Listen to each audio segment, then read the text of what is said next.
समस्त more good morning मो YouTube channel को बहुत बहुत स्वागत। देखो आज सकाଳେ सकाळे पियाजी पकोड़ी खाइबार इच्छा थिला तो से पियाजी पकोड़ी टे कर देथिले ता सहित चूड़ा माने उपमा कोबी फबी देके आज करथिले। कोबी टे देथिले, बंधा कोबी, गाजर, बीट, आलू देके करथिले। बस माने देखंतु खाउची पकोड़ी पियाजी आ खाइबा पूरा ये पकोड़ीटा बहुत ही टेस्टी। आपन देखंतु म खाइला बेले केते माने कटकट होची, मुसमुसिया हेतला, बहुत टेस्टी हेतला।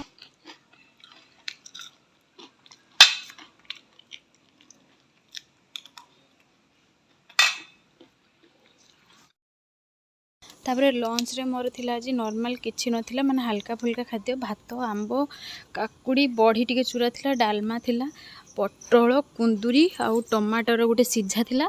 ता देहर आलू पड़िबो, सेथि रसुण दिटा, कंचा लंका, गोटे लेंबू टिके दळा जिवो, सेथि आलू पड़ी गोटे पाग हबो, गोटे भल नंघा भलिया पाग हबो।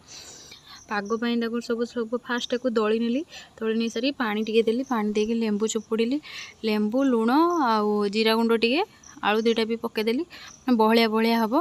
तापर जो बड़ी मु चूरिकी रखी से आलू पकईकी मुझे कौन कली ना गोटे पाग भाया चुखा भाया करी, कहीं बड़ी पियाज आमर आलू आ कंचा लंका से पड़ो, पड़ी टी सोरिष तेल और लुण देकी बास एति लेंबूर टी पखाड़ टे लेंबू चुपुड़ी दही नाला मो पाखे, बास एति आ राति मोर थिला रुटी अंडार भुजियाटे आ दिन डालमा थिला।